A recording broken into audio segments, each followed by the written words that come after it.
Muy buenas tardes a todas, a todos. Muy buenas tardes a toda la compañía que está con nosotros aquí en el Congreso Internacional de Filosofía Intercultural de ALAFI. Como pueden darse cuenta, la sesión va a ser en esta ocasión en español, castellano.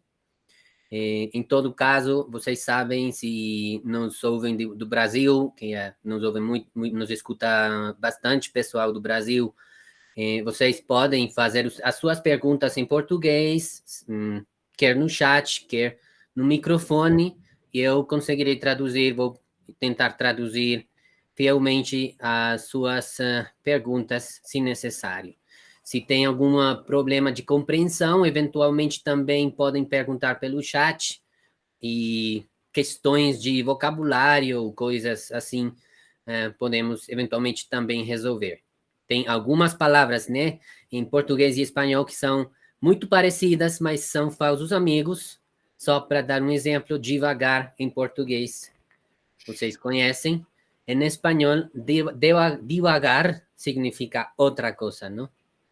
Devagar é levar a mente para onde ela quiser ir, mais ou menos. En Muy portugués bien. también, Carlitos. Claro, también vale al contrario. Sin embargo, generalmente nuestras sesiones en Alafi en castellano han funcionado bastante bien, y de hecho, nuestra invitada hoy, la conferencista del día, ya había estado con nosotros en el Matcha Filosófico en este año, sí, 2021.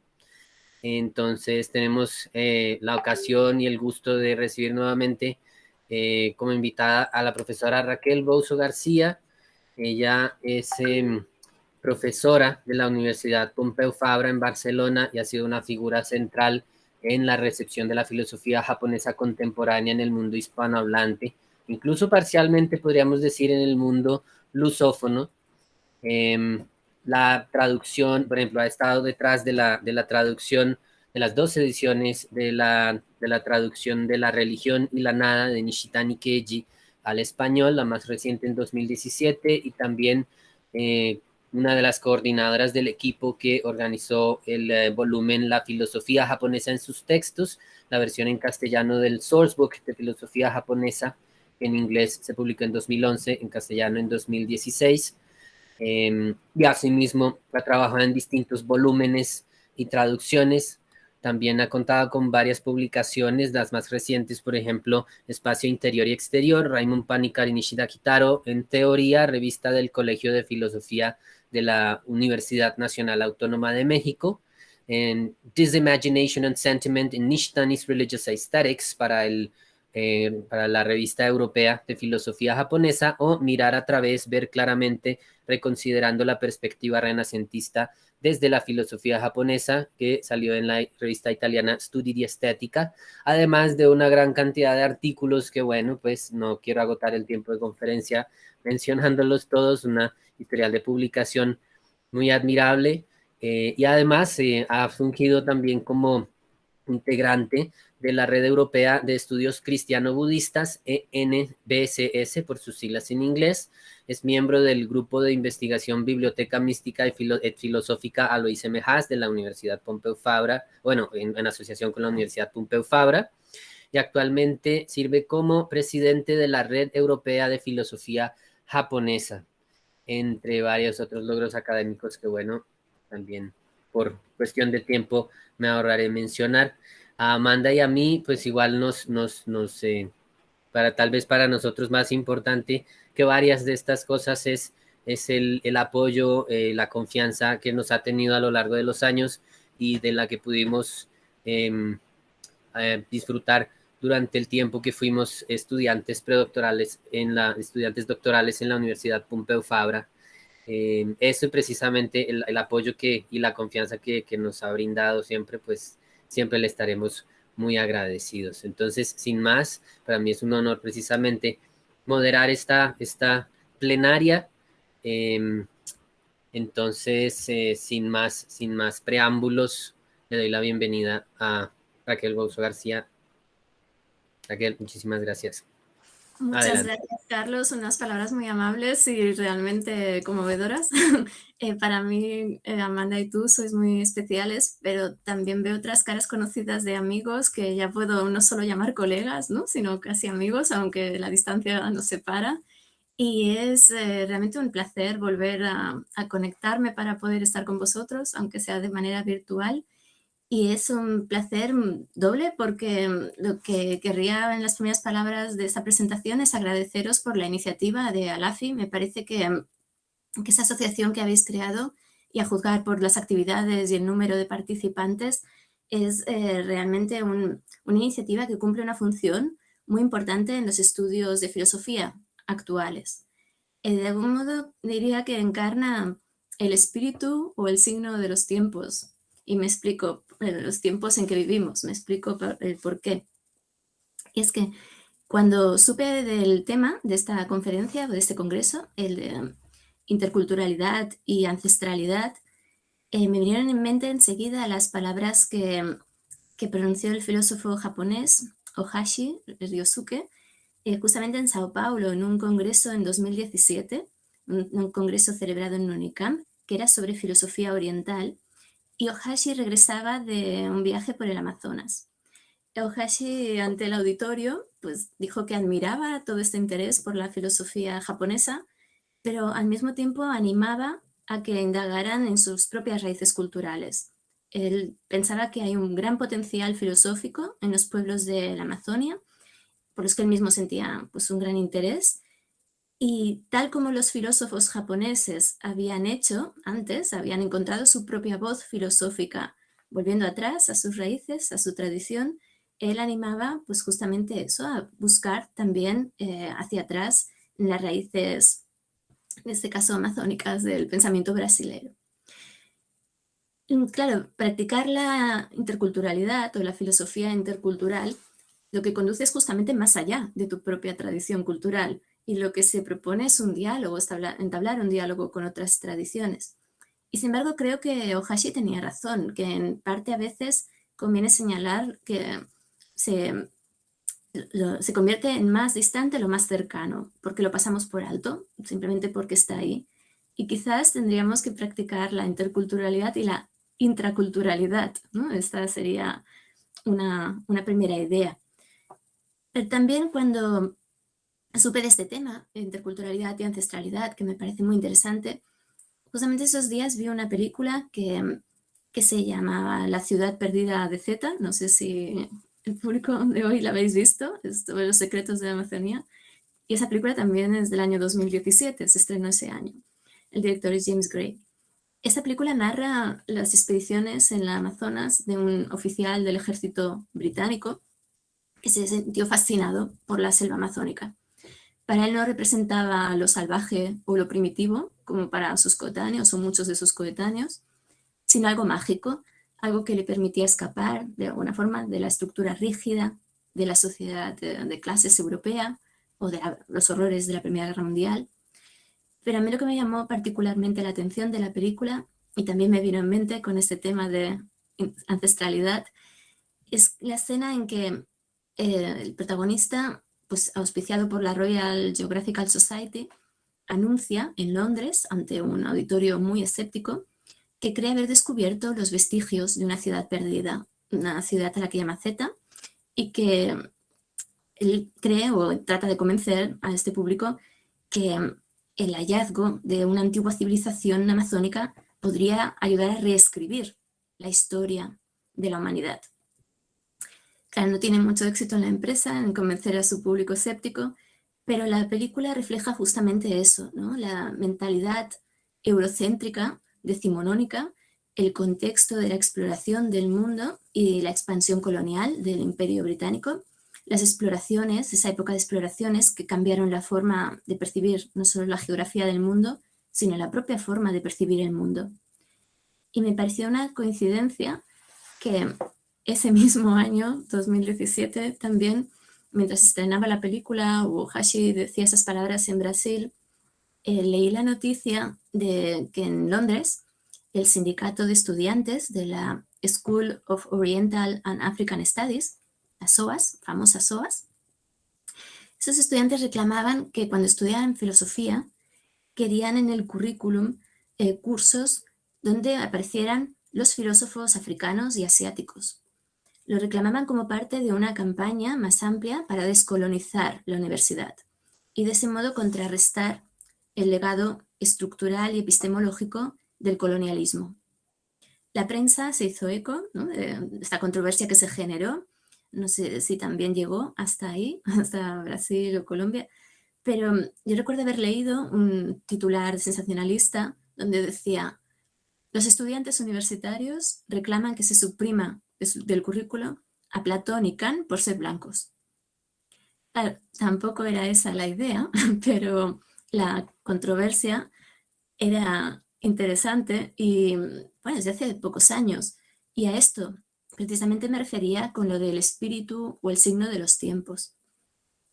Es cierto que desde la publicación del libro de Edward Said, Orientalismo, ¿no?, en 1978, la introducción en la academia de los estudios postcoloniales, pues cada vez hay más sensibilidad a dar cabida a una pluralidad de voces, algunas subalternas, marginales o no suficientemente representadas en los cánones.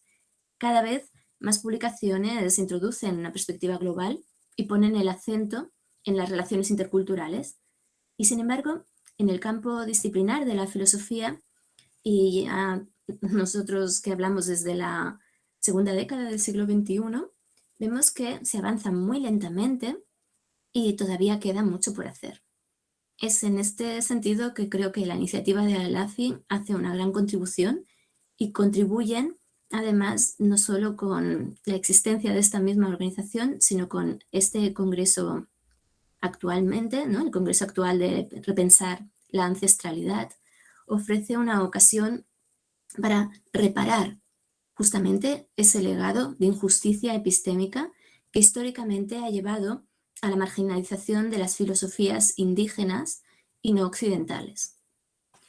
Bueno, esta sería un poco mi introducción a la charla o la presentación de hoy. Y lo que propongo, que quizás ya se ve por el título, es una aproximación al tema de la ancestralidad y la filosofía a partir de dos ejes. Por un lado, los orígenes de la filosofía y por otro, el contexto de la filosofía japonesa. Puesto que es un tema muy amplio y que ha generado una enorme literatura que va desde la discusión entre los antropólogos sobre la llamada mentalidad primitiva a la famosa o célebre cuestión del paso del mitos al logos. Mi aproximación se va a centrar o a girar únicamente alrededor de la cuestión de oralidad y escritura. Primero querría hacer unas consideraciones previas, generales, y después, en una segunda parte, centrar el enfoque ya en Japón. La idea central de mi presentación es que, dado que nuestra visión del mundo es predominantemente racional y pensamos con mayor facilidad en conceptos que en imágenes, ¿no?, como escribió Karen Armstrong, la historiadora de las religiones, tendemos a considerar como opuestos excluyentes imágenes y conceptos, mitos y logos, y de ahí a contraponer un lenguaje mitopoético ancestral al lenguaje especulativo racional propiamente filosófico, inaugurado en Grecia, como es sabido, en la antigua Grecia, y junto a esta tendencia a contraponer ambas formas de pensamiento, ambas figuras, si se quiere, de pensamiento, tendemos también a atribuir a la escritura frente a la oralidad un papel privilegiado en la tarea de pensar filosóficamente.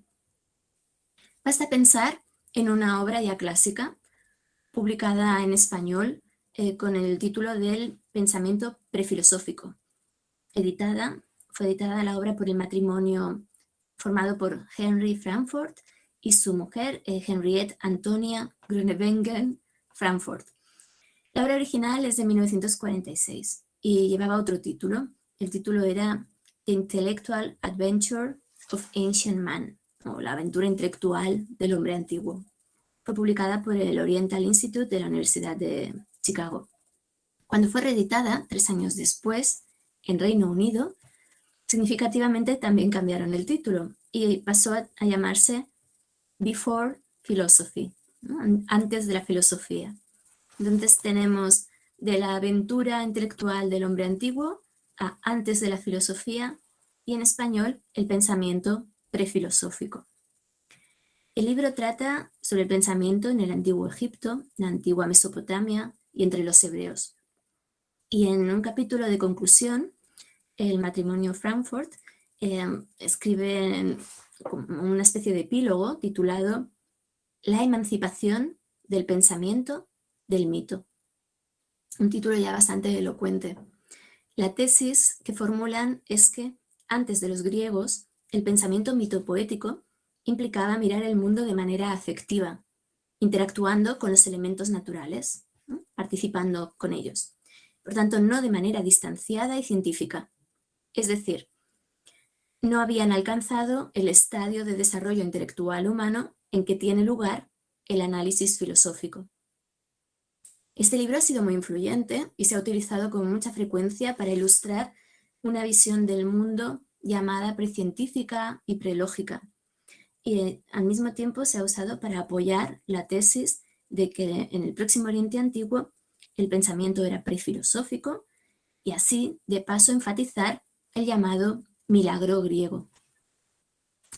Bien, la crítica posterior ha ido mostrando que fundamentar este pensamiento prelógico y prerracional en la creencia en el mito ya de entrada contiene un sesgo, pues también los griegos, inventores de la filosofía, también creían en sus mitos y no por eso se les atribuye un pensamiento o una mentalidad mitopoética.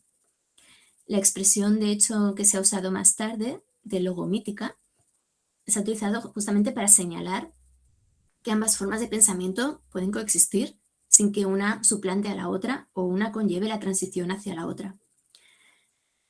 Recientemente, además, un especialista en la historia del Próximo Oriente Antiguo, Mark van den Mierop, ha mostrado que la afirmación de que los antiguos mesopotámicos no practicaban la filosofía se basa en argumentos falsos. Aunque no existiera una palabra para nombrar la filosofía, ello no significa que no existiera una actividad sistemática de pensamiento para indagar la verdad. Y lo mismo argumenta, podría decirse respecto a las matemáticas, la religión, la arquitectura o la agricultura, y a nadie se le ocurriría decir que tales actividades no existían en Mesopotamia. Además, argumenta que el hecho de que los propios griegos, al menos ocasionalmente, se hubieran referido a la filosofía en Babilonia como filosofía de Babilonia, muestra que reconocían suficientes similitudes, por lo menos, entre sus prácticas y la de los babilonios. Por otro lado, y además este me parece un argumento muy relevante, van den Mierop sostiene que en lugar de indagar en los mitos, existen otras fuentes más adecuadas para estudiar las prácticas del pensamiento sistemático en Babilonia. Me parece relevante porque nos enseña que si partimos de esquemas preconcebidos, que nos resultan familiares y más cómodos, no logramos entender las tradiciones de otras culturas en los términos en que se han expresado, o sea, en sus propios términos. Probablemente, por tanto, influidos por el modelo historiográfico de la transición entre mito y logos, los estudiosos del pensamiento babilonio, ¿no?, se centraron en sus relatos míticos y pasaron por alto no tanto la afición de los babilonios por establecer listas, sino que pasaron por alto que había en ellas pensamiento riguroso. Y este es un poco la aportación o la tesis de este estudioso. En su obra Philosophy Before the Greeks, The Pursuit of Truth in Ancient Babylonia, una obra sobre la filosofía antes de los griegos, la persecución de la verdad en la antigua Babilonia, de 2015, van den Mierop muestra con detalle cómo en esas listas de carácter científico o erudito se revela una filosofía en acción y la búsqueda de un camino hacia la verdad, ¿no?, a través del sistema de escritura.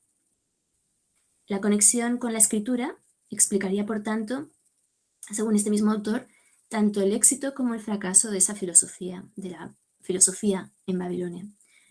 Pues cuando se dejó de emplear el sistema de escritura cuneiforme, que era más o menos extendido por la antigua Mesopotamia, y pasó a predominar el sistema de escritura alfabético para la escritura, justamente entonces dejó de entenderse la filosofía babilonia, y así cayó en el olvido. Aún así señala también que hay En algunas interpretaciones rabínicas de la Biblia, por ejemplo, han sobrevivido prácticas hermenéuticas que reflejan el deseo de ver en las letras del alfabeto pues una reflexión sobre el cosmos, similar de algún modo al análisis gráfico, el análisis gráfico de la palabra que llevaban a cabo los antiguos babilonios. Mandemierop señala también la ruptura hermenéutica que supone la filosofía babilonia respecto a la griega. No es que pretenda con estos argumentos suprimir que haya una diferencia entre ambas tradiciones.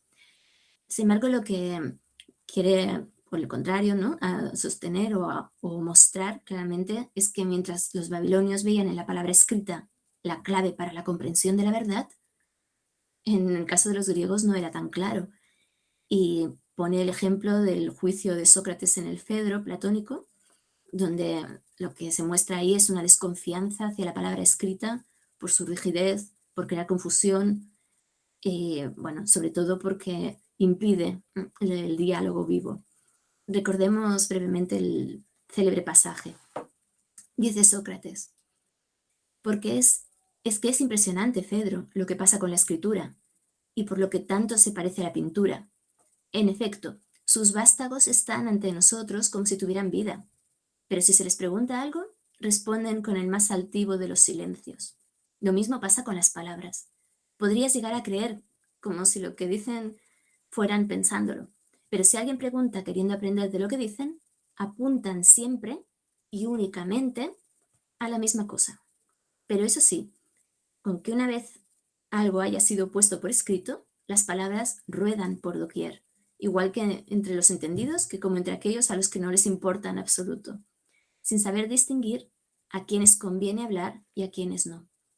Y si son maltratadas o vituperadas injustamente, necesitan siempre la ayuda del Padre, ya que ellas solas no son capaces de defenderse ni de ayudarse a sí mismas. Fin del pasaje del Fedro.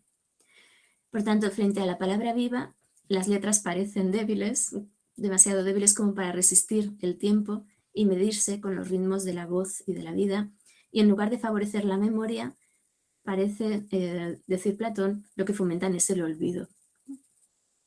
Paradójicamente, frente a esta desconfianza en la escritura, que se refleja en los diálogos platónicos, el filósofo italiano Giorgio Colli lo que ha mostrado es que justamente la obra de Platón contribuyó de manera decisiva a que la filosofía occidental desplazara la dimensión dialéctica, el arte de la discusión real entre dos personas vivas, por la dimensión literaria.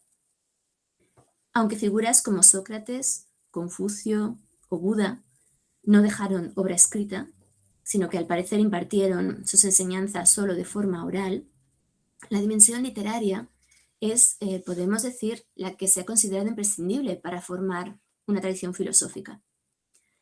En efecto, pese a que la composición oral, la transmisión y la recitación de canciones, de mitos, de relatos, historias, ha desempeñado un papel muy importante en la formación de todas las tradiciones culturales, la lectura y la escritura y la transmisión textual añadieron cierta complejidad y, de hecho, para nosotros constituyen elementos valiosos o documentos importantes para reconstruir la visión del mundo, el pensamiento del mundo antiguo.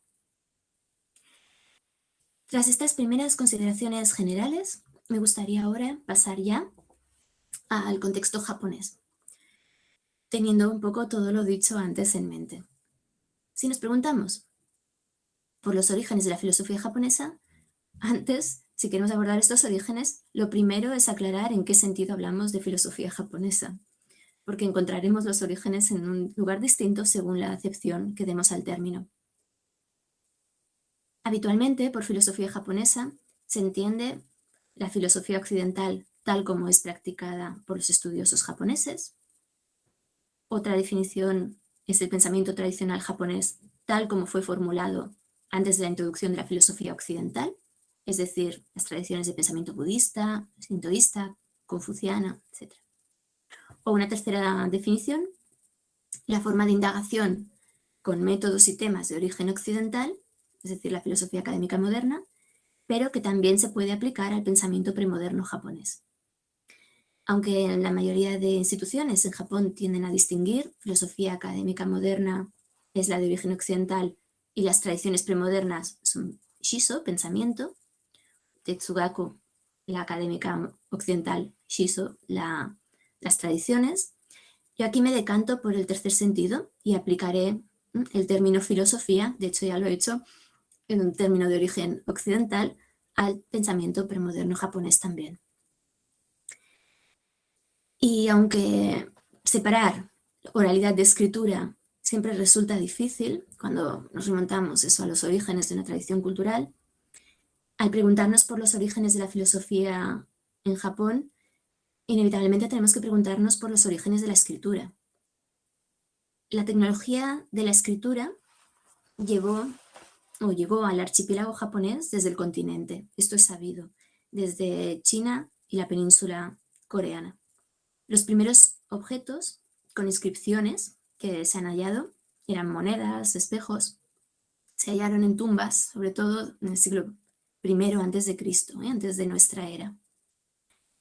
Del siglo III y IV ya de nuestra era datan los primeros objetos producidos localmente con inscripciones que no son legibles, pero que indican que se usaban de modo decorativo y que, por tanto, la escritura gozaba de un cierto prestigio, pero no era de uso habitual.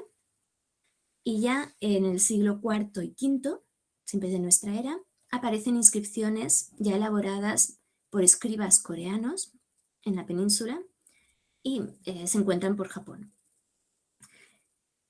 Entre el siglo, a partir de este siglo, del siglo V, que se proliferan estas inscripciones elaboradas por escribas coreanos, es a partir de entonces cuando podemos fechar, o los especialistas datan aproximadamente el primer texto producido en Japón, al menos el primero que se conserva, que data del siglo VII.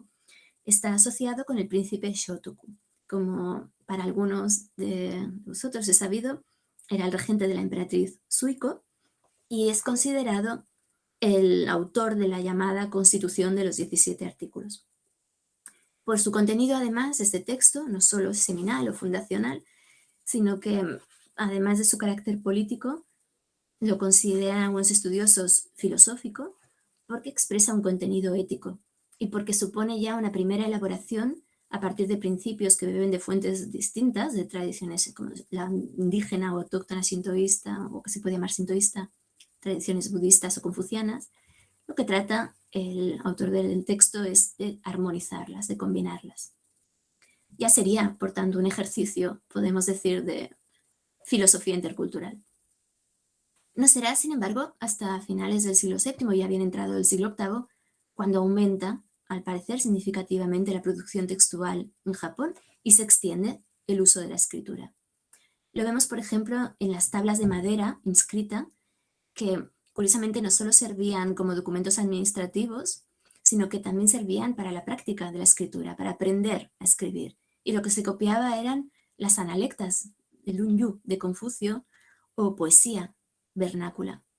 Pero ya se ve sobre todo en los textos más canónicos, los códigos legales, Taiho y Yoro, las dos crónicas históricas, Kojiki y Nihon Shoki, las antologías poéticas, Kaifuso y Manioshu, o un tratado incluso de poética sobre la poesía waka.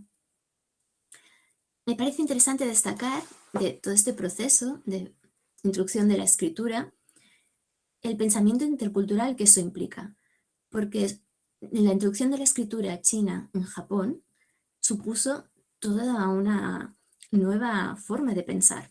No era meramente una labor de traducción, como veremos.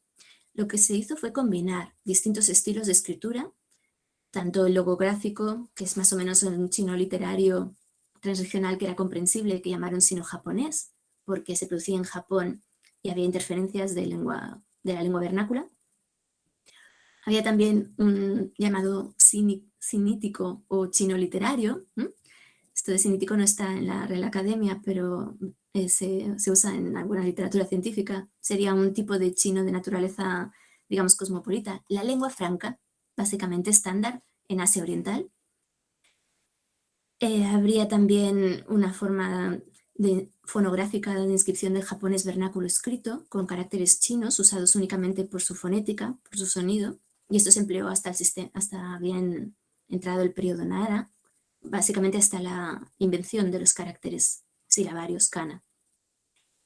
Hay que tener en cuenta en este proceso que el chino es una lengua monosilábica, aislante, y que sintácticamente sigue el modelo sujeto-predicado-objeto, mientras que el japonés, como el coreano, es flexivo, polisilábico y aglutinante, y sintácticamente sigue otra estructura, sigue el esquema sujeto-objeto-predicado.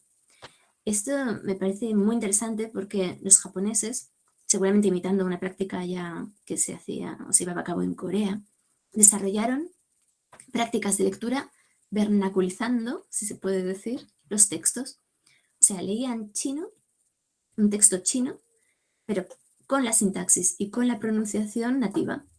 Y así tenían que reestructurar constantemente las frases, colocar el objeto antes del verbo, añadir partículas, verbos auxiliares, formas honoríficas. Es decir, hacían toda una adaptación fonética y sintáctica. Y se genera esa forma híbrida de lectoescritura que hace que los estudiosos no hablen de bilingüismo o no eran bilingües, sino que eran como biliteratos, o se podría traducir biliteracy como bialfabetizados, porque no era tanto que hablaran chino, cuanto que lo leían de manera niponizada o japonizada. Raramente hablaban chino, de hecho, y los letrados, más que traducir, realizaban esta práctica, dominaban el arte de leer en japonés textos chinos. Esto duró más de 1,5 años, si pensamos que hasta principios del siglo XX era una práctica que siguió más o menos viva hasta que se promovió la reforma de la lengua vernácula ya durante el proceso de la construcción del Estado-Nación moderno. Entonces ahí sí que por un cierto nacionalismo se intentó reivindicar la lengua propia y esta práctica cayó progresivamente en el olvido. De manera muy parecida a lo que sucedió, como hemos comentado antes, con el cuneiforme, cuando es sustituido por el sistema alfabético en el Próximo Oriente Antiguo, en el caso de esta reforma llevada a cabo en Japón a principios del siglo XX, lo que se produce es una desconexión del ámbito de la esfera sinográfica que conectaba todo el este asiático. Me parece muy sugerente en ese sentido la expresión que usa la profesora Wiebke de Neckel en un estudio reciente sobre la creación de la cultura literaria en Japón, que emplea esta expresión para caracterizar la comunicación que tenía lugar antes del siglo XX entre chinos, coreanos, japoneses y vietnamitas. Se trataba de una comunicación que llama a ella una conversación de pinceles, brush talk, porque se comunicaban escribiendo sobre papel mientras se mira al compañero de conversación, ya que no podían hablar la lengua del otro, pero sí escribir ese semítico literario. Vemos, por tanto, aquí otra práctica de filosofía intercultural, de conversación, de dialéctica, digamos, pero ligada a la escritura.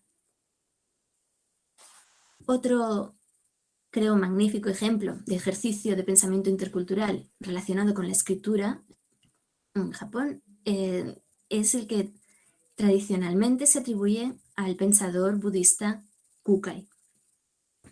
Kukai vivió entre el siglo VIII y IX, y a él se le atribuye la invención del sistema de escritura silábico kana, que se combina con los sinogramas, con los caracteres chinos. Kukai, no es casual, había estudiado sánscrito y budismo indio antiguo, había buscado las raíces del budismo en China. A su regreso a Japón se dice que introdujo el sistema de escritura llamado Siddham, que desde la India, que es un sistema de escritura del que deriva al parecer también el Devanagari y otros sistemas de escritura de la lengua sánscrita. Y le habría introducido esto en Japón en el año 806. Al parecer, su interés por los aspectos sagrados del habla y de la escritura le había llevado a pensar que el japonés expresaría mejor o estaría mejor representado con un alfabeto fonético. Nos interesa particularmente mencionar a Kukai, no solo por esta innovación cultural, de hecho se le atribuyen muchas otras, o no solo tampoco por la centralidad, ya que he dicho que trataría sobre la oralidad y la escritura, pues por la centralidad que él concede a la voz y por tanto a la palabra recitada, a los mantras, ¿no?, a la oralidad junto a la escritura, dentro de lo que es su sistema filosófico, sino que me parece interesante porque representa en la filosofía japonesa un intento que el estudioso Thomas Kasulis ha denominado filosofar en lo arcaico. Kukai, según este autor, Kasulis, habría fusionado la alta filosofía con los elementos religiosos más arcaicos. En el periodo Nara, en el periodo anterior, digamos, no había coherencia cultural ni intelectual, sino no había, digamos, una cosmovisión compartida, sino sistemas de valores que mantenían una frágil tregua. O sea, por un lado estaría la tradición indígena, por otro las tradiciones budistas, las confucianas que iban entrando, ¿no?, en el país, sin una única cosmovisión coherente. Las tradiciones indígenas corresponderían a lo que se ha llamado proto-shintoísmo o sintoísmo antiguo, y que, según los términos que hemos expresado antes, se podía calificar de mitopoética, ¿no?, una forma de pensamiento mitopoético, en el sentido que establecían una conexión causal, mágica, entre, por un lado, los fenómenos naturales y por otro, las emociones humanas. En todo caso, Kukai se propuso proporcionar a las tres tradiciones la base para desarrollar una cosmovisión coherente. Tomar en consideración, por tanto, el pensamiento de Kukai, dentro de esta línea de pensamiento, lo que nos sitúa es ante una manera distinta de pensar la relación entre lo arcaico y lo filosófico. No podemos simplemente pensar que lo arcaico y mítico se desarrollaron y luego fueron superados por lo filosófico, de acuerdo con esa argumentación, ¿no?, tan decimonónica de que la filosofía se produce cuando las culturas primitivas llegan a su mayoría de edad, entre comillas, ¿no?, cuando crecen y por fin afrontan la realidad y se separan de ella. Como eso, bueno, pensaban buena parte de los filósofos del siglo XIX. Es cierto que cuando el matrimonio Frankfurt, que he mencionado antes, hablaban de pensamiento prefilosófico, aunque ya ha entrado el siglo XX, y sostenían que los griegos fueron los primeros en establecer una relación yo-tú entre seres humanos y yo-eso con el medio ambiente, un yo-cosa, no estaban diciendo que el pensamiento mitopoético fuera inferior o fuera primitivo o infantil, pero su manera de pensar refleja una concepción todavía arraigada en la historiografía, no solo, como ya he dicho, decimonónica, sino durante ya buena parte del siglo XX, que siguió predominando, y es una concepción muy arraigada en las teorías evolucionistas. Puesto que disciplinas como la historia de la filosofía o la historia de las religiones justamente surgen en ese contexto, también hunden sus raíces en este marco mental, digamos, evolucionista, esta idea la idea que predomina del progreso, de manera que se asocia lo arcaico con lo primitivo y lo primitivo con lo poco evolucionado.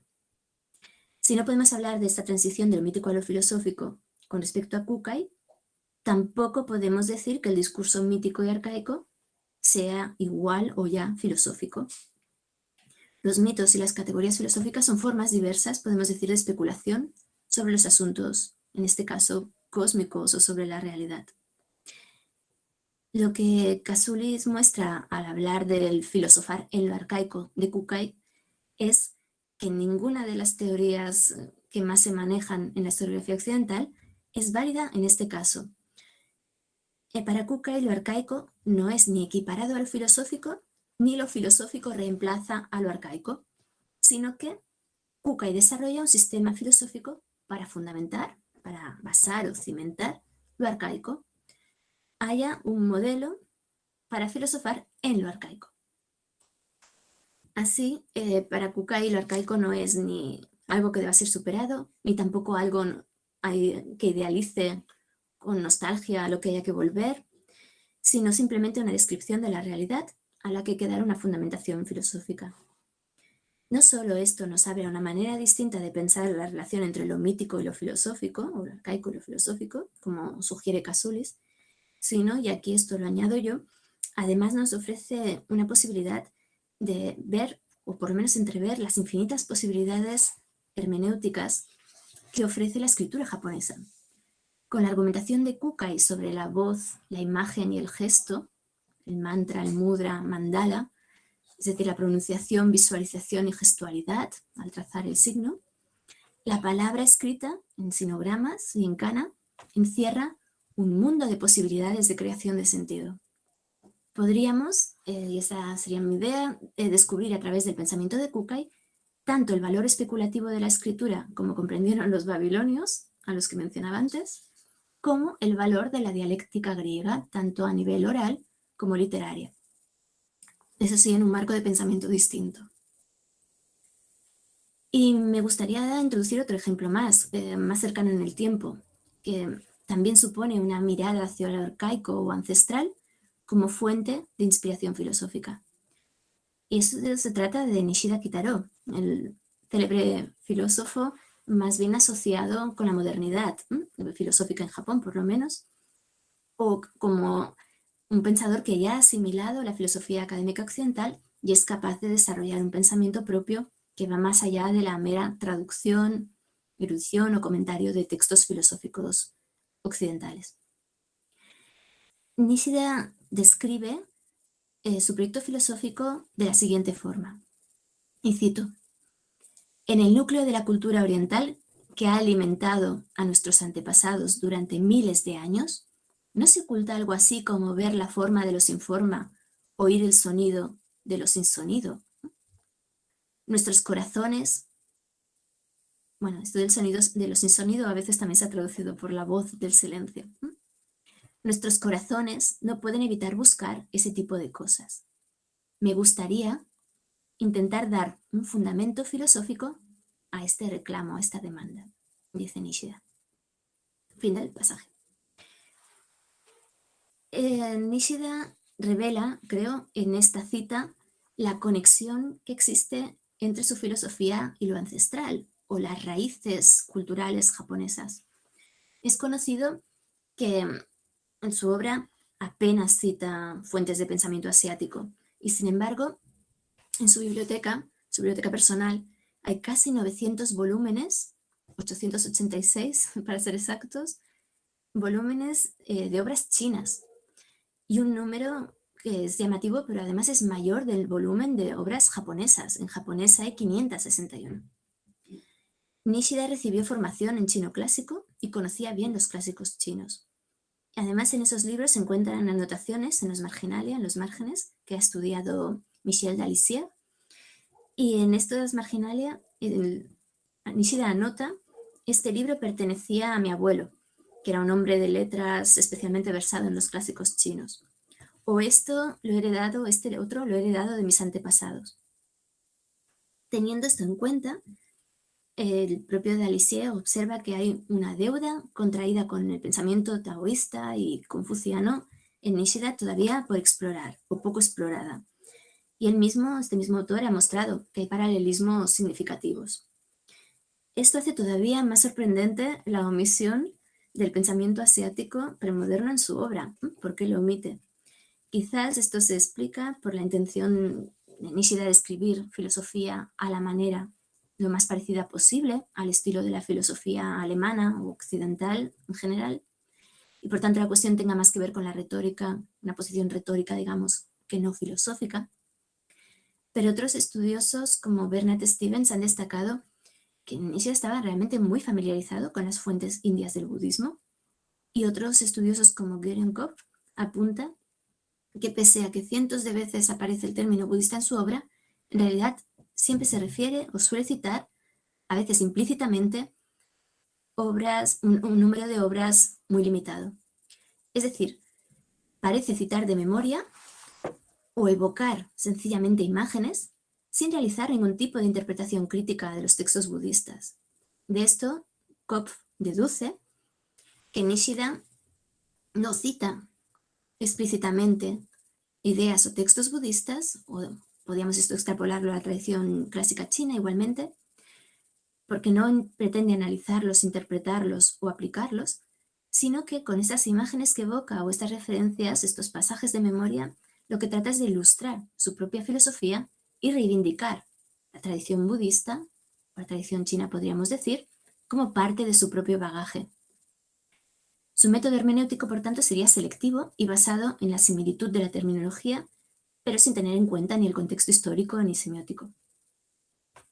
En esta línea, Uehara Mayuko sostiene que Nishida quería elaborar una nueva filosofía mediante una apreciación clara de su propia tradición cultural. Y esto sería evidente en la cita que hemos leído antes o en textos en los que compara las formas culturales occidentales y las asiáticas. Por ejemplo, cuando clasifica las culturas china y griega como inmanentes frente a la cristiana y budista como trascendentes, o cuando distingue entre las metafísicas fundadas en el ser y las metafísicas fundadas en la nada.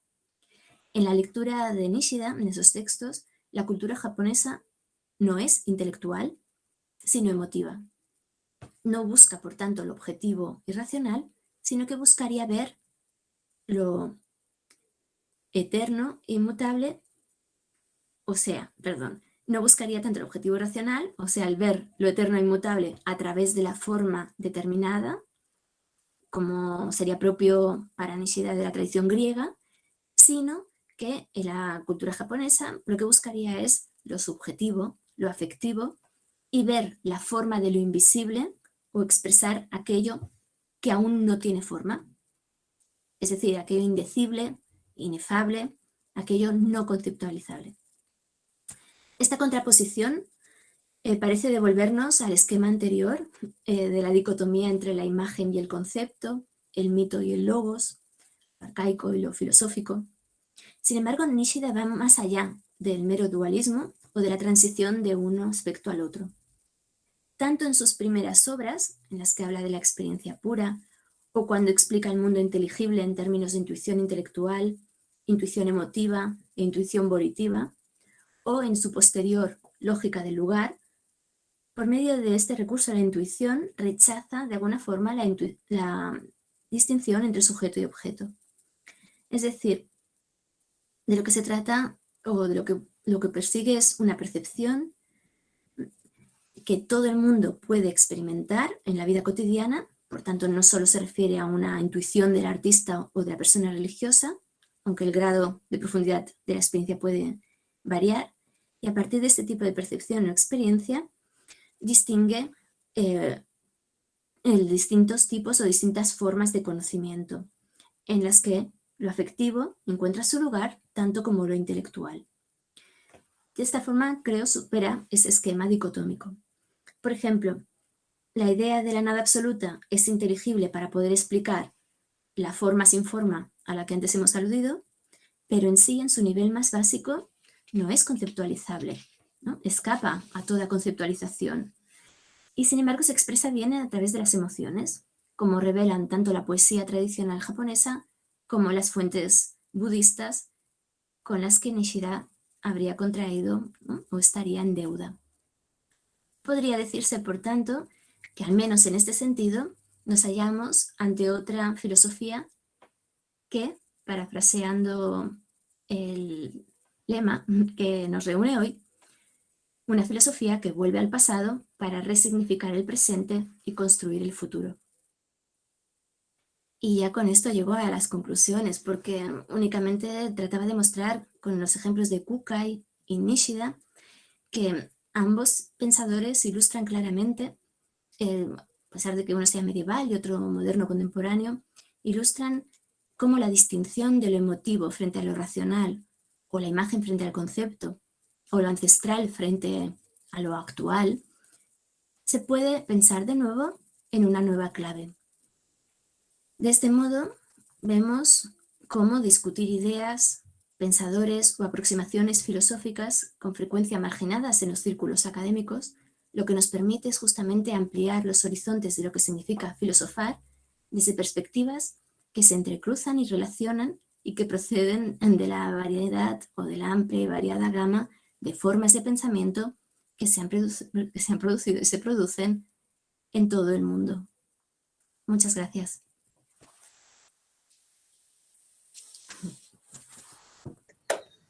Muchas gracias, Raquel. Una, un par de anotaciones. Recuerden que pueden hacer sus preguntas en el chat también. Si alguien quiere hacer sus preguntas por micrófono, entonces pueden levantar la mano. Por otra parte, no olviden por favor la lista de asistencia, lista de presencia, que vamos a hacer rodar en unos instantes. Entonces, no sé si alguien quiera intervenir en este momento, participar, preguntas, cuestiones que les interesen, porque bueno, yo tengo algo listo que decir, pero por si acaso alguien quisiera intervenir primero, en todo caso, bueno, em, no sé, bueno, un par de cosas, pero tal vez no las menciono ambas. Empiezo por una em, y vamos a ver si el tiempo da, porque, porque sí, bueno, yo estaba pensando varias cosas y una que estaba pensando al final es entiendo que parte del espíritu de la conferencia es, si entiendo bien, eh, llamar la atención sobre la necesidad de volver hacia atrás, ¿no? Y no vernos en ese ejercicio como, ¿cómo decirlo?, prejuiciados por la idea de que todo lo pasado fue peor, entre comillas. Porque bien, puede no ser el caso y allí donde nos encontremos una forma de pensamiento que nos parece poco sofisticada, podríamos encontrar raíces para un pensamiento, perdón, raíces para pensar los acuciantes problemas filosóficos de una nueva manera o de una manera más amplia. Y si estoy entendiendo un poco, si estoy entendiéndolo bien, espero. em, una cosa que precisamente interesaba a Nishida, y no solo a Nishida, sino a varios pensadores de la escuela de Kioto, era reivindicar el pensamiento japonés. Y esto también pasaba en otros filósofos japoneses del siglo XX. Pienso en Watsuji, por ejemplo.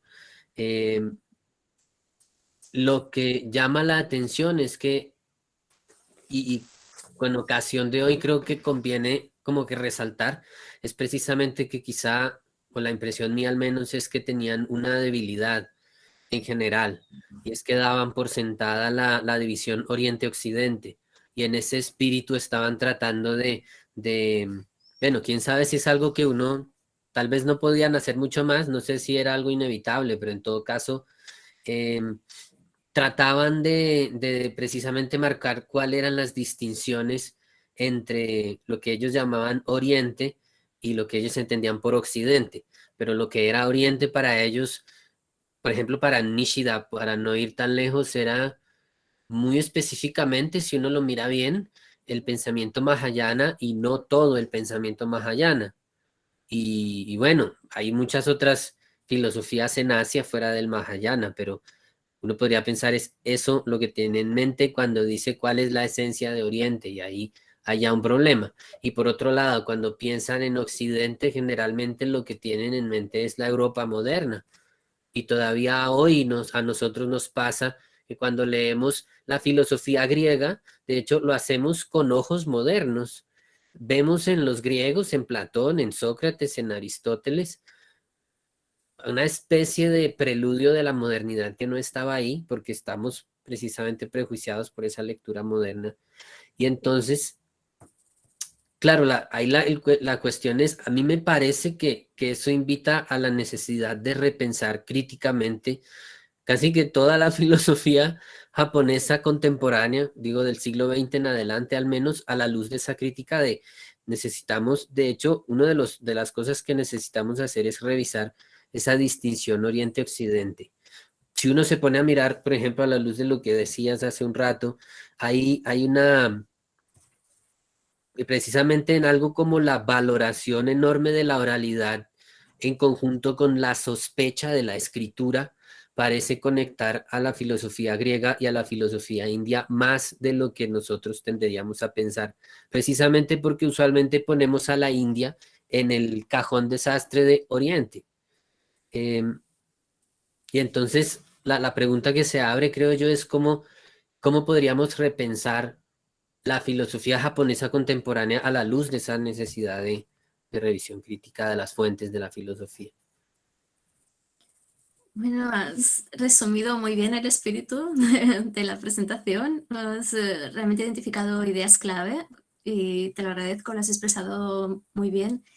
Y apuntas además cuestiones muy interesantes porque ciertamente yo he elegido únicamente como ejemplo Kukai o Nishida, pero se me ocurría al preparar la presentación también mencionar a Batsuji, que también has mencionado, o Nishitani cuando viaja a Alemania y justamente conecta de nuevo con sus raíces japonesas y todo el tema de la cultura del arroz que evocan sus escritos, o bueno, Sorai o Norinaga, todos los estudiosos nativistas que justamente vuelven, ¿no? Emprenden una búsqueda de las raíces y de lo japonés, eh,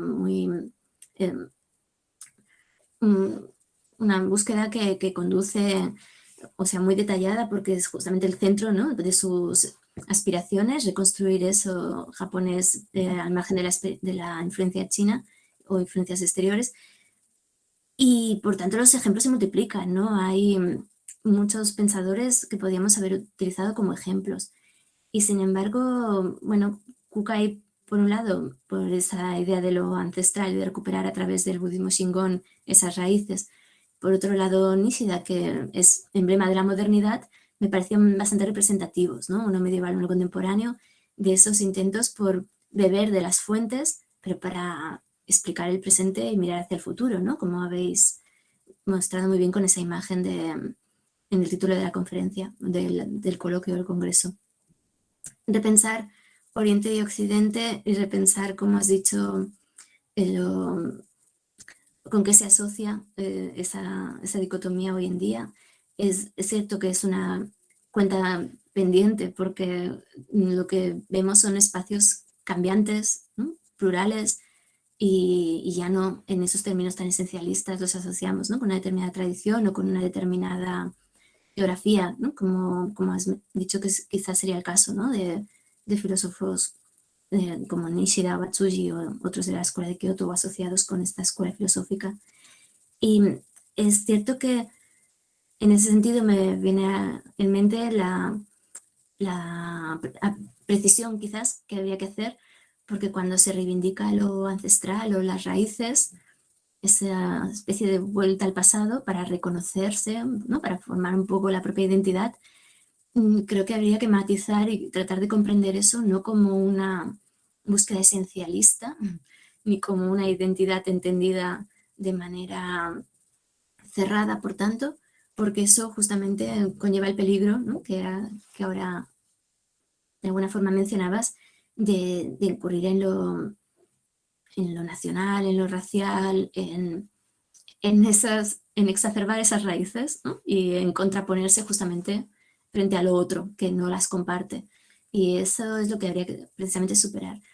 A pesar de que haya esos ecos, digamos, en algunos de los escritos de buena parte de estos pensadores, diría que sientan las bases para que esto no pase, ¿no?, con su justamente deconstrucción de la noción de identidad o de la subjetividad moderna, con su acercamiento, ¿no?, a Occidente y a su tradición filosófica.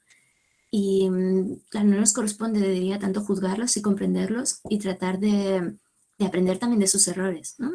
Parece que hay que superar, ¿no?, de todas las visiones etnocéntricas, vengan de donde vengan, y a partir de elementos que ellos mismos utilizaron y pusieron sobre la mesa, ¿no? Quizás es por esto por lo que nos interesa, o creo que no solo particularmente a mí, sino en general en, entre los estudiosos de la filosofía actual, todo este interés por la filosofía de la escuela de Kioto, por el pensamiento japonés, en parte es para buscar eso, no solo elementos de novedad, sino cómo entablaron ellos ya ese diálogo tan serio con la tradición occidental desde sus propios presupuestos y cómo podemos aprender de ese ejercicio nosotros, ¿no?, al margen, ¿no?, de que incurrieran muchas veces en esa sospecha de esencialismo, ¿no?, que etnocéntrico, que sí es evidente, ¿no?, en algunos de los escritos.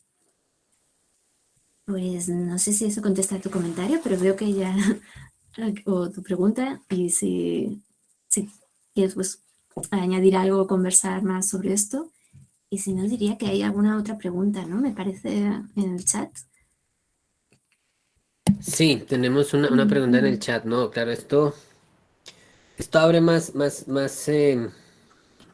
Yo estaba incluso, me sorprendí mucho, me llamó mucho la atención la referencia a la filosofía babilónica, quedé como, wow, como la escritura era más importante para ellos, era como el vehículo de la verdad y no eso fue como, vaya.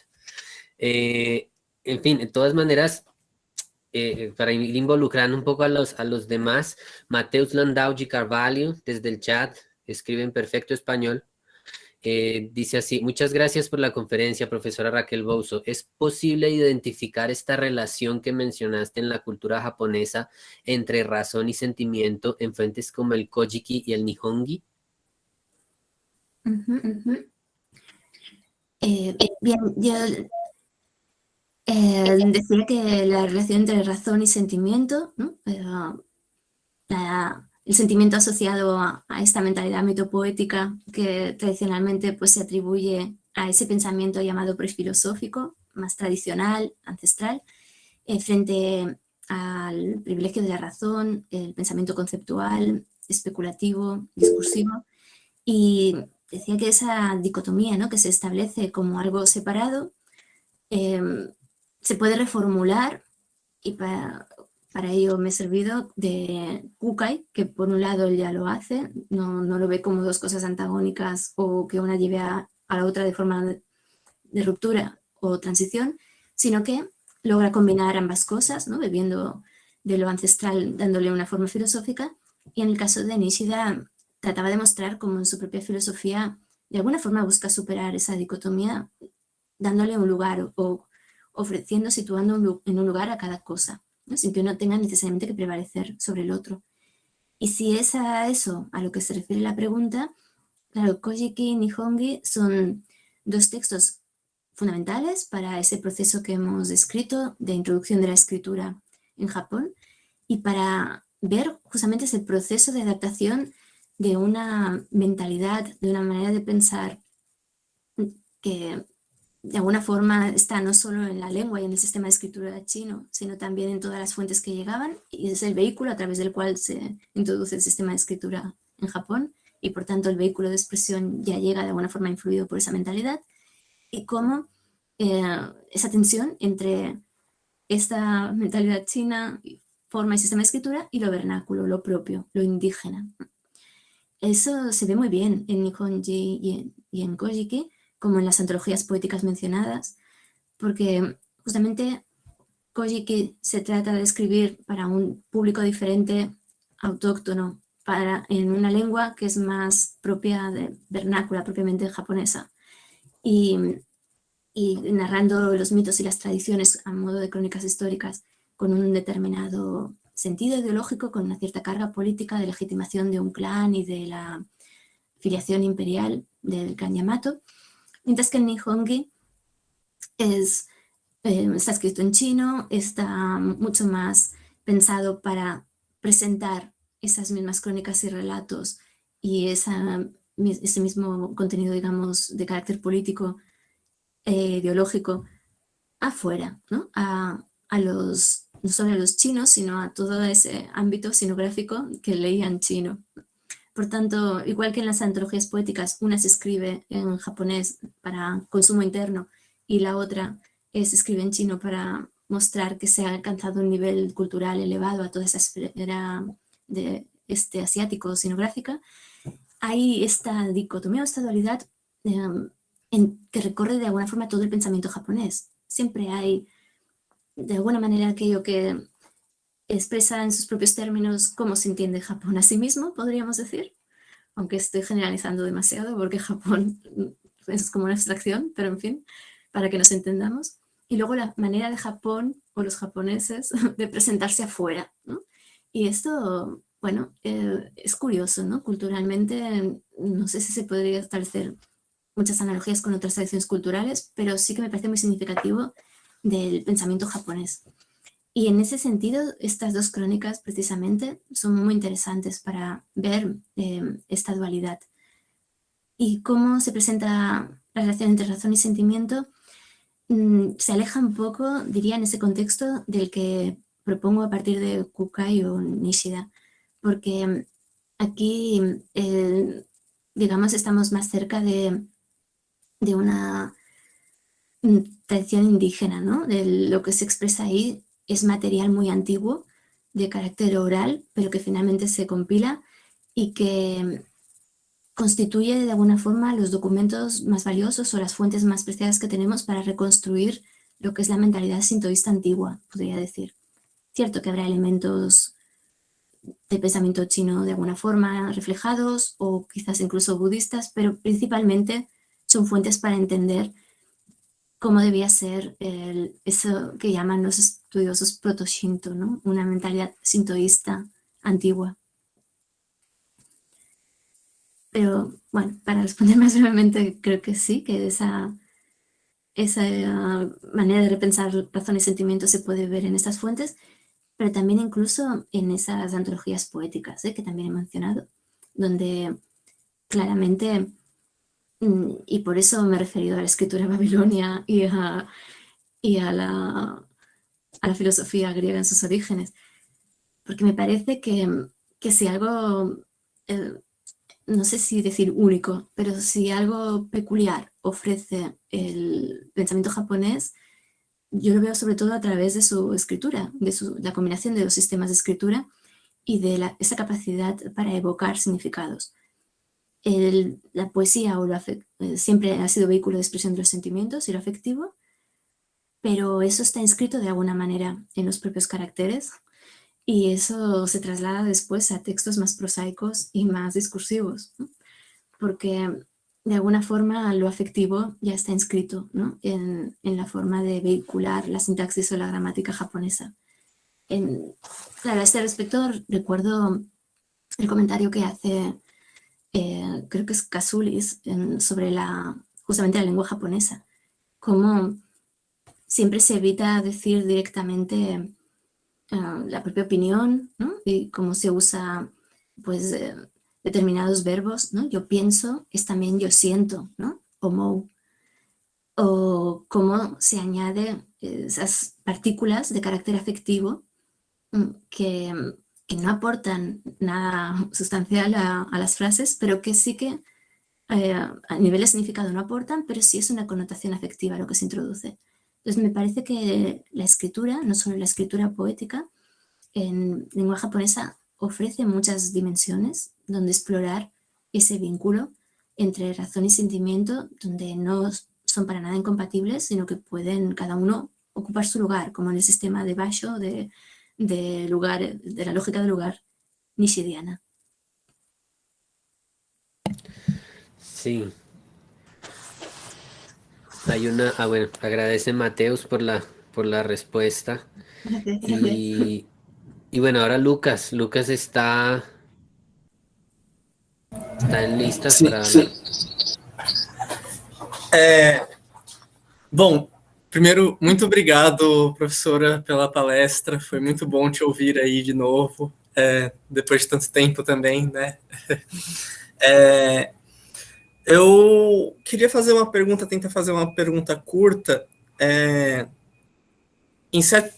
em relação a essa oposição mito-razão, mito e filosofia, razão e emoção, de alguma maneira, eu me pergunto o quanto a gente também poderia questionar essa dicotomia indo um pouco pela via dos pensadores estruturalistas, né, como Levi-Strauss, outros pensadores nessa linha, no sentido de apontar que também talvez não seja verdade que o pensamento mítico ele é pura e simplesmente emocional, mas ele tem de fato uma lógica própria, ele tem uma estrutura, ele tem uma racionalidade em termos, no sentido de estabelecer relações necessárias entre os seus termos, né? Será que por aí também essa separação entre filosofia e mito, entre razão e emoção, razão e imaginação, também já não é colocada um pouco em xeque, no sentido de mostrar que também o mito tem uma lógica, também o mito tem uma constituição de relações necessárias, né? Sí, sí, si he entendido bien, creo que sí. Sí. De la pregunta, del comentario. Ciertamente los antropólogos tienen mucho que decir y han dicho mucho al respecto. Por eso al principio yo decía, claro, este tema abarca mucho, desde la cuestión de la mentalidad primitiva, ¿no?, a lo del mitos a logos.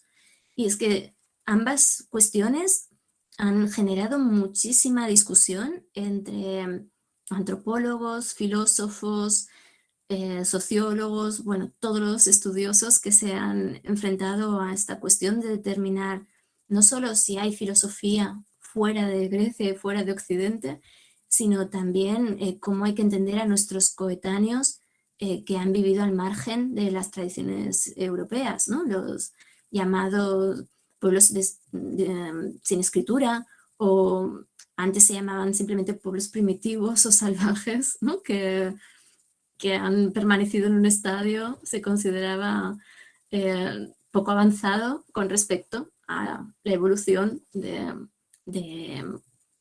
la mentalidad del hombre moderno. Entonces, todo eso es una discusión muy interesante y se han dado muchos pasos, desde negar que hubiera lógica, que se habla de los primitivos frente a los civilizados, a decir, no, hay una lógica propia, ¿no? Pienso estudios como Lévi-Brühl, ¿no? Se va abriendo poco a poco al intentar entender en sus términos cómo funcionan esas sociedades. Las contemporáneas llamadas primitivas sirven de espejo para entender las antiguas, que ya solo nos quedan vestigios, y a partir de ahí se va entablando una discusión muy interesante sobre, bueno, a lo mejor es que hay más tipos de lógica de lo que hemos supuesto, o más tipos de racionalidad. Claro, hasta la deconstrucción, diríamos, ¿no?, los años 70, no se cuestiona un poco todo ese paradigma evolucionista que tanto había predominado desde el siglo XIX y esta idea de los estadios de avance y de progreso de la humanidad. Sí que hay muchos elementos y factores que contribuyen a ello, pero sigue como por inercia ese esquema evolucionista muy asentado en los estudios, sobre todo de las ciencias sociales, ¿no?, en las ciencias humanas. Y hemos tardado mucho en cuestionar, ¿no?, muchos de esos esquemas. Creo que sobre todo en la filosofía, cuando ya se ha reconocido una capacidad intelectual a esos supuestos pueblos primitivos, todavía no se introducen sistemas de filosofía no occidentales en los estudios de filosofía, porque se sigue todavía atrapado, ¿no?, en esa lógica, en esa mentalidad que contrapone, y por eso he citado el libro de Frankfurt, de los Frankfurt, se contrapone lo mito poético a lo racional conceptual. Y a partir de esa contraposición, que a veces no es tan explícita, automáticamente se habla de mentalidad prelógica o prefilosófica o precientífica, o bueno, se utiliza toda una serie de eufemismos para decir ahí no es posible que se haya desarrollado la filosofía. Y esto, bueno, se ha repetido con respecto a muchas culturas extraeuropeas. Por eso yo ponía el ejemplo de Van der Rohe, pero es un historiador y filólogo, experto en cuneiforme. Hay muchos otros ejemplos que se pueden poner de cómo se ha ido cuestionando poco a poco esa contraposición tan clara o tan claramente dualista entre mitos y logos. Y me he mencionado este ejemplo porque me pareció muy curioso que a partir de estas listas se pueda deducir que hay realmente ahí un pensamiento muy sistemático y una voluntad de entender el mundo que no se expresa solo a través de los mitos, pero tampoco se expresa en forma de tratado filosófico, sino a partir de unas listas, ¿no?, que organizan y dan sentido al mundo. Y cómo se combinan los signos gráficos de una forma que ni siquiera hay correspondencia con la realidad. Por tanto, ya no estamos sencillamente ante una forma de pensamiento mitopoética donde el ser humano se funde con la naturaleza y no se distingue de ella y no establece este distanciamiento objetivo. Aquí, en estas listas, se ve claramente cómo los babilonios estaban haciendo un ejercicio de abstracción especulativo de alto nivel. que yo no soy capaz de explicaros mucho más en detalle porque no soy experta en cuneiforme, pero si leéis esta obra que he citado, de Before the Greeks o The Greek Philosophy, veréis con ejemplos claros que realmente es fascinante lo que se ha descubierto ahí. Pero es por poner solo un ejemplo al que siempre se ha contrapuesto el milagro griego, ¿no? El paso del mitos al logos en Grecia, y siempre esta contraposición especular entre los persas o los babilonios, los archienemigos de los griegos, ha recorrido el imaginario occidental, ¿no? Los bárbaros frente a los griegos filósofos. Y eso, bueno, es verdad que en nuestra época parece ya totalmente superado, pero no sé hasta qué punto tanto, ¿no?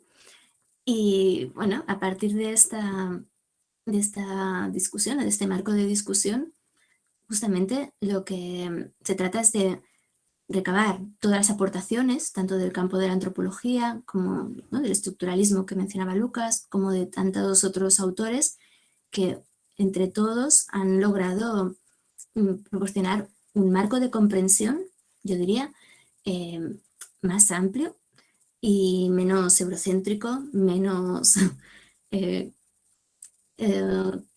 exprese menos esa injusticia epistémica, ¿no?, y esa forma de pensar tradicionalmente europea o eurocéntrica, orientalista, y que ese nuevo marco más amplio permita entender en sus propios términos esas otras tradiciones.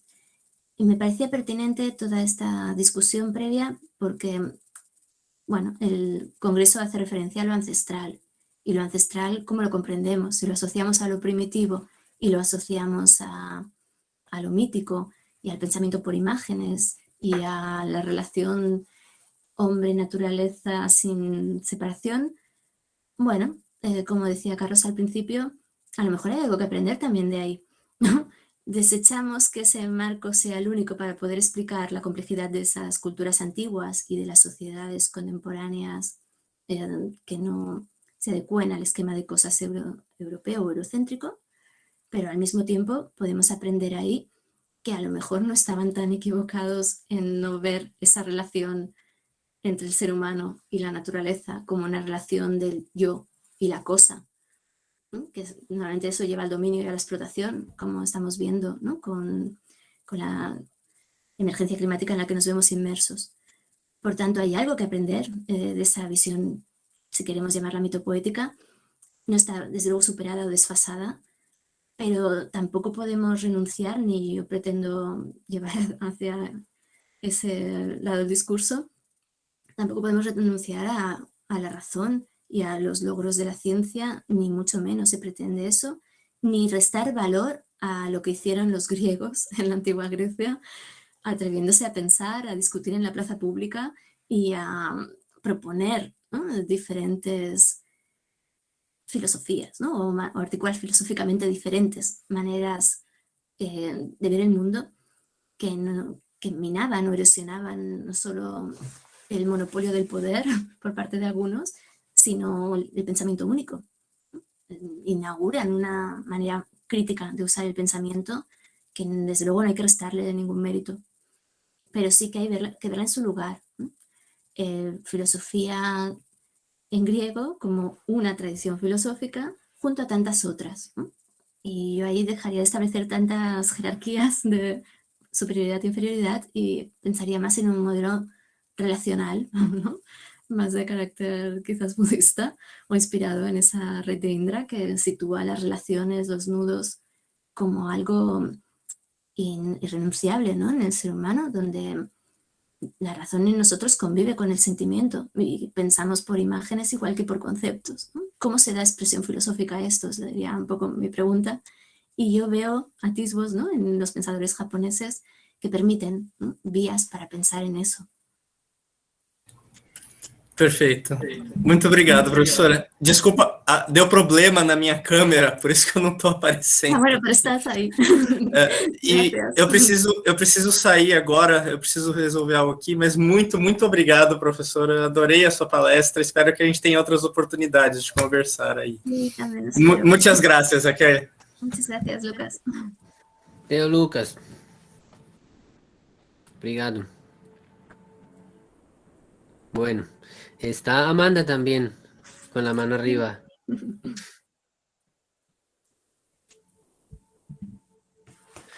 Amanda, creo que no hay micrófono. Tienes el micrófono apagado. ¿Y ahora? ¿Me Sí, escuchan? Ahora ahora ya. te Bien. oímos. Estaba pensando cómo hacer la pregunta, pero también ya la ha respondido. Pero la haré mismo así. Quizás podemos hacer un resumen de esto porque hablaste un poquito en la presentación y después en las preguntas, pero estaba pensando sobre cómo definir la filosofía japonesa, cómo comprender la filosofía japonesa. Y hay unas cuantas teorías, ¿no? Y unas cuantas interpretaciones, hasta mismo de los filósofos japoneses. Por ejemplo, Ueda habla de esta relación dialógica que la filosofía japonesa tiene con otras filosofías, con otras culturas, ¿no? Y Nishida también habla en estos términos, y en los manuales de filosofía japonesa siempre encontramos la respuesta, que es la filosofía japonesa está siempre en relación con la filosofía occidental, ¿no? Que ya criticamos este término, y eso que caracteriza a la filosofía japonesa. Pero mirando más detrás, también vemos cómo la filosofía japonesa es construida por estas relaciones con otras tradiciones, ¿no? Y quería saber cómo ves eso y cómo definirías la filosofía japonesa sin estos esencialismos que ya hablaste. Muchas gracias, Amanda. A mí me cuestan mucho las definiciones porque que sea suficientemente amplia, inclusiva, que no circunscriba y delimite una realidad cualquiera que se pretenda definir, me parece muy complicado. Pero sobre todo creo que son útiles las definiciones porque si no, no nos entendemos y no sabemos a qué nos estamos refiriendo cuando estamos tratando de algún tema, ¿no? Por eso yo decía, bueno, hay estas posibilidades para nombrar la filosofía japonesa.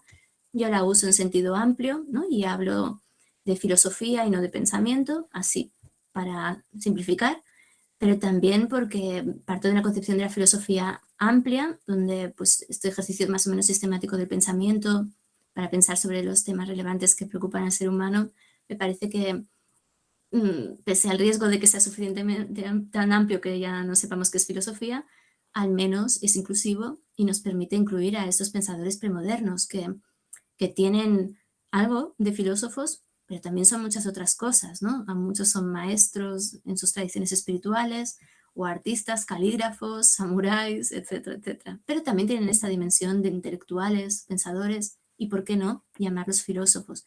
Esta también es una discusión muy amplia, y si la figura del sabio coincide con la del filósofo, se han escrito libros muy interesantes al respecto, y bueno, me gustaría poder dar una respuesta más sistemática, haber encontrado la solución, pero esta es la que provisionalmente tengo. Ahora, claro, sin incurrir en esencialismos y en decir toda la filosofía japonesa es esto, puedo decir que, bueno, por los autores, autoras, ¿no? Autoras menos, pero también las hay, ¿no? Que uno va leyendo y con los que se encuentra, y luego rescatando también el pensamiento en otras formas de expresión, no solo de intelectuales o letrados, sino pues eso, a través de textos poéticos o de otros lugares, se puede, es verdad, establecer una filosofía japonesa siempre en relación, porque siempre es en discusión con otros textos y con otros autores y con ideas que normalmente proceden de otras tradiciones. Por eso cuando se dice que lo propio de Japón es adaptar lo foráneo, creo que a lo mejor es ya un tópico y habría que cuestionarlo, pero es útil para entender esta adopción y asimilación de lo chino primero, ¿no? Lo chino, pero llega a través de Corea y por tanto está imbuido, ¿no? De toda la tradición del este asiático del continente, ¿no?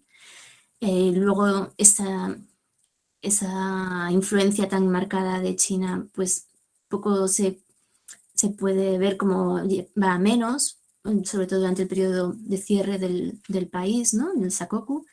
Ahí ya también ha habido esa introducción del cristianismo a través de los misioneros, ya hay un diálogo quizás minoritario con el pensamiento occidental, también esas noticias que llegan en los barcos holandeses, hay un cierto conocimiento de lo de fuera, pero es sin duda, ¿no? Con el periodo Meiji y la apertura de las fronteras que llega para quedarse, ¿no? Toda la influencia occidental y por tanto todos los textos intelectuales repiensan, ¿no? Toda la tradición, ya sea indígena o influida por China, para repensarse a sí mismos y repensar los patrones de pensamiento, digamos, o las líneas generales de pensamiento desde esos inputs, ¿no? Desde esas ideas que llegan de Occidente y sobre todo de Europa, ¿no? De Estados Unidos. Entonces, bueno, podemos ver esto como un rasgo característico. También podemos, ¿no? Ir a ver los textos y a ver cuáles son los problemas que tratan, en qué términos se expresan y buscar, ¿no? Esas líneas propias de pensamiento. Creo que el libro del que hablaba antes Carlos, el Sourcebook, ¿no? La filosofía japonesa en sus textos se llamó, ¿no? En la edición de Herder, pretendía un poco eso, justamente, ¿no? Explicar qué es eso de la filosofía japonesa, ponerle ya la etiqueta filosofía para que pueda estar en los libros, en los estantes con otros libros filosóficos, ser estudiado en las facultades de filosofía. Había esta voluntad, ¿no? Casi provocadora, pero también había la voluntad de comprender todos esos textos que tienen, bueno, o todos esos que se han podido seleccionar y que tienen un contenido filosófico interesante, ¿no? Y no solo por tradiciones, sino también ver cómo en esos términos propios que decía se han expresado otras ideas, otros conceptos, otros problemas que a lo mejor no coinciden o no son meramente los de la filosofía occidental, ¿no? Y ahí es donde de nuevo el pensamiento chino cobra cierto protagonismo porque los hallamos muy parecidos en las discusiones entre confucianos y neoconfucianos en el continente, pero me imagino que eso es inevitable porque el contacto siempre ha existido y lo que he querido señalar, sobre todo hoy, porque también me parece muy interesante y me gusta la idea de poder compartirlo con vosotros, ¿no? Y sobre todo pensando que no todos los que iban a estar en el público están familiarizados con la filosofía japonesa o el sistema de escritura, pues a mí me ha parecido muy relevante el papel que juega la escritura, porque hablamos de un sistema de escritura generalizado muy tarde en Japón, muy tarde comparado con otras culturas. ¿Y eso significa que no había filosofía o no pensaban antes? Pues seguro que sí, pero no lo sabemos, no podemos saber, si no es por esos mitos, esos residuos que aparecen en los textos de esos relatos o esa mentalidad, digamos, más antigua. No tenemos acceso a qué se pensaba, pero claro, si hablamos del siglo VII, VIII, es muy tarde, ¿no? Cuando aquí se ha generado tanta cultura escrita, y aquí me refiero a Europa porque estoy en Barcelona, pero lo mismo en otros lugares del mundo, en Japón hay muy poca. Entonces, claro, partimos ya de esos orígenes y yo quería señalar o enfatizar ese papel que ya supone la adopción de un sistema de escritura que es ajeno, no lo han desarrollado ellos mismos, pero eso pasa en otras culturas, ¿no? Los sistemas que funcionan se adoptan y se transforman, pero a veces vienen de fuera, ¿no? El alfabeto fenicio, que luego se transforma en el griego, etc. Pues aquí lo que se adopta es el sistema de escritura chino, aunque sea a veces solo fonéticamente u otras veces por el contenido, ¿no? Del logograma. Sea de una forma o de otra, por lo que es cómo suenan las palabras o por lo que quieren decir, estamos ya ante un ejercicio de pensamiento, ¿no? Me parece interesante porque ya se está repensando los propios patrones de pensamiento a la luz de unos de fuera y por tanto repensándose uno mismo y al mismo tiempo se está tratando de expresar en una forma escrita ajena eso que se dice de otra manera o que se piensa de otra manera en lo que se llama la tradición o la cultura indígena. Ese momento de introducción de la escritura me parece fundamental y como un texto como la Constitución, ¿no? De los 17 artículos de Shotoku, ya no solo muestra esa tensión entre los sistemas de escritura que se están forjando, escritura y lectura, sino la tensión entre las diferentes, nosotros las llamamos corrientes de pensamiento porque las tenemos identificadas en tradiciones, pero probablemente eran las ideas disponibles y que llegaban pues a través de textos que iban introduciendo pues escribas coreanos o monjes que viajaban a China a buscar textos de diferentes escuelas y lo que podían traer eran las fuentes, ¿no? O lo que llegaba a través de emisarios o de regalos. Entonces, realmente eran pocos escritos y cuando uno lo piensa, no es extraño que en el periodo Nara no hubiera esa visión unificada que anhelaba Kukai, porque realmente lo que había eran escuelas, ¿no? Esas 6 escuelas, cada una con su texto, tratando de darle sentido, de entender la propia visión del mundo a la luz de esa antigua que había llegado desde India a través de China y Corea, ¿no? Cuando uno piensa en toda esa transmisión de conocimiento, de ideas, de sensibilidades tan distintas y de cómo todo eso después tiene que dar lugar a una tradición intelectual, una tradición filosófica, es un proceso muy complejo y muy interesante al mismo tiempo. Por lo tanto, ¿qué queda al final ahí de lo propio y lo foráneo?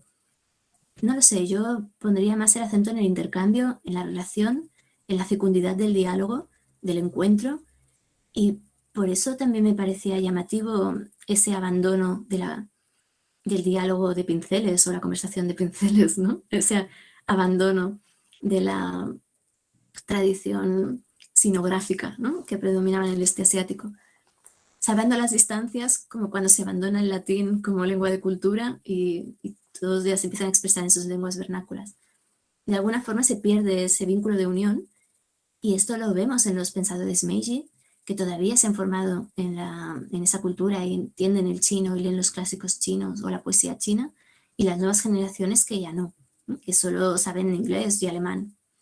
Pues, por tanto, tanto ese diálogo o esa comunicación de pinceles como esa introducción compleja del sistema de escritura, creo que ofrecen un panorama muy fértil, ¿no? Para pensar qué es la filosofía en Japón, cómo se ha expresado, cómo se ha formado y, y qué características puede tener, ¿no? Yo no iría tan lejos como los estudiosos nativistas a ver qué es lo japonés y qué es lo que es chino o qué es lo que es propio y lo foráneo, sino que iría más, bueno, como ya he dicho, a ver cómo se produjo el intercambio, eh, qué, qué huellas dejó, de ese intercambio que se mantuvo y que se descartó, por qué se adaptaron unas cosas y otras no.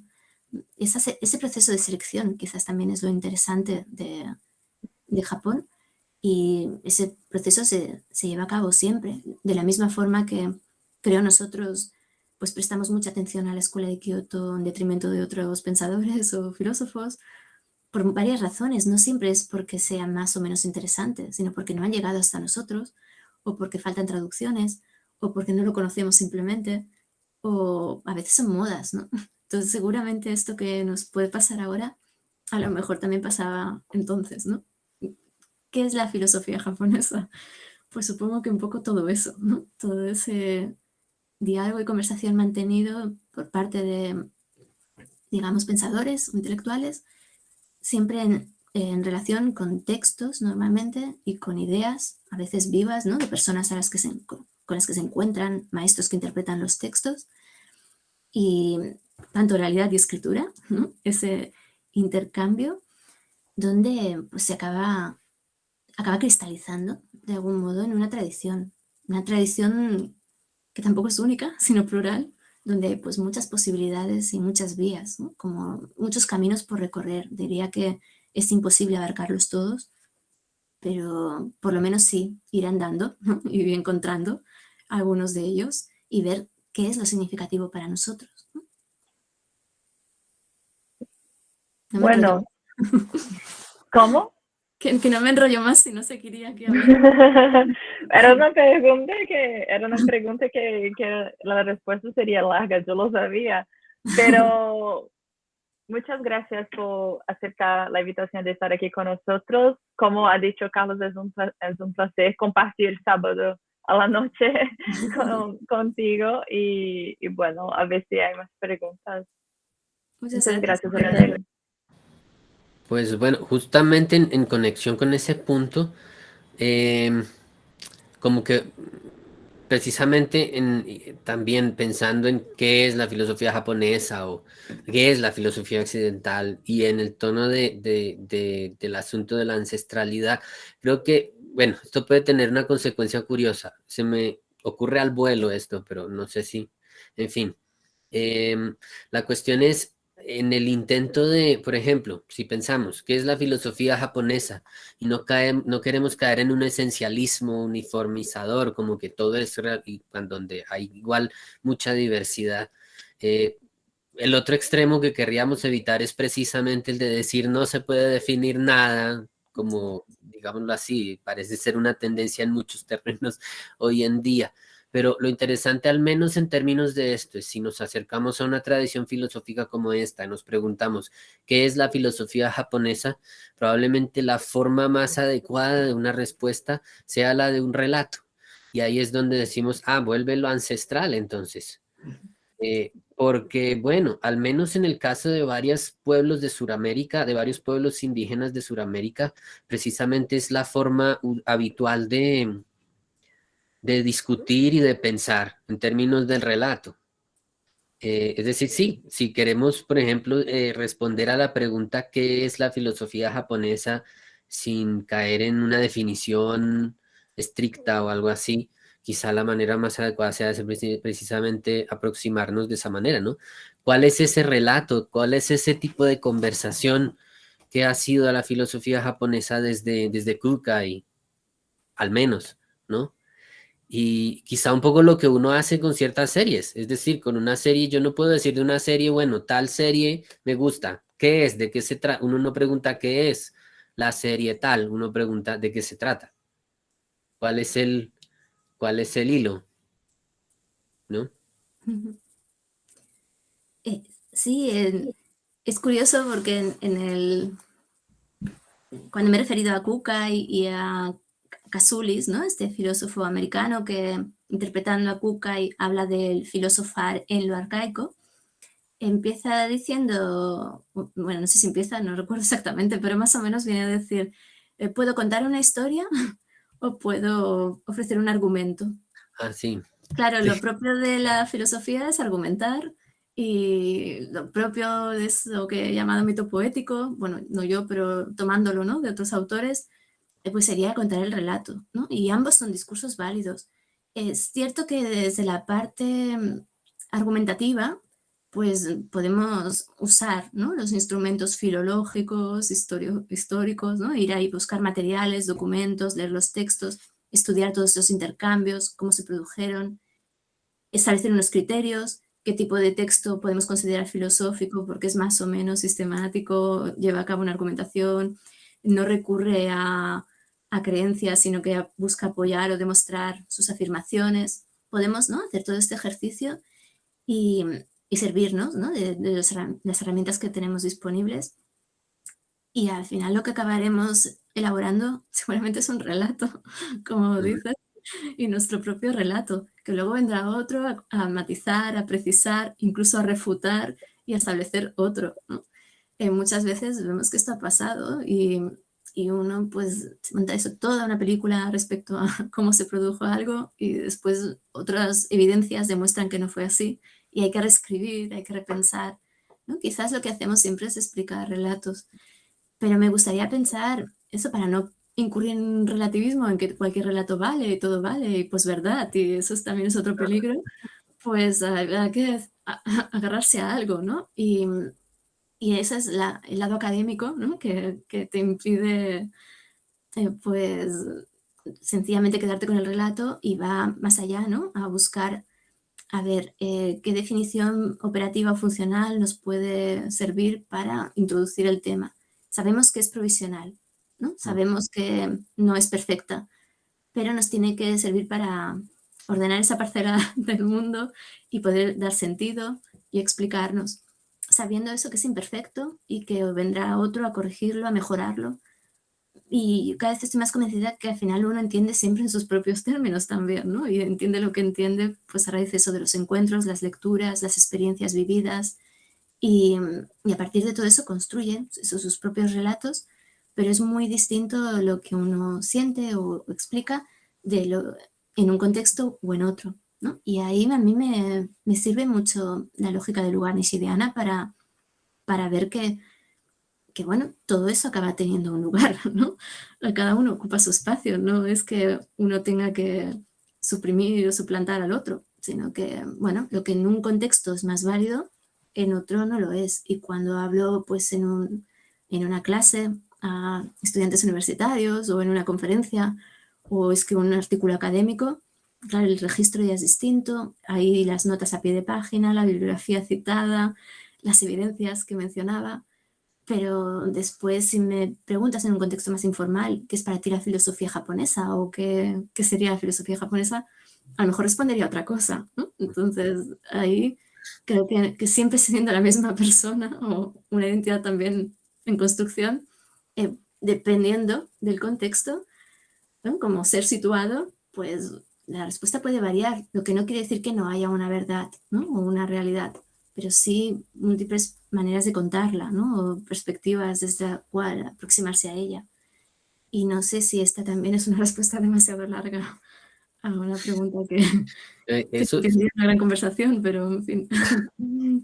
pero creo que conecta con otra cosa que tal vez no pueda uno decir tanto como que es una, dicho así, explicado como lo voy a decir, una contribución única del pensamiento de la filosofía japonesa, ¿no? Pero tal vez la manera como se desarrolla en Japón puede ser interesante y es que de hecho me parece que en mucho de la, bueno, que uno tiene que decir, no vamos a decir que siempre, pero parece como muy, incluso dominante, una manera, un modelo de verdad, que precisamente no es un modelo de verdad única, pero tampoco es relativista, que tiene raíces muy fuertes en el Mahayana y especialmente en el budismo Huayan, entonces tiene en ese sentido raíces tanto indias como chinas eh, que Kukai, de hecho, parece que explota bastante, porque además se conecta con no solo, es un modelo de verdad, digámoslo así, perspectivista, pero bastante riguroso, que además se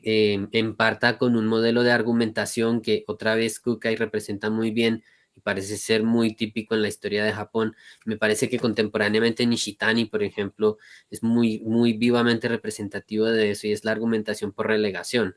Es decir, no directamente no es que refute la postura de alguien, digo, está equivocado, punto, sino que además, bueno, sí, pero si alguien piensa de esa manera, por algo será.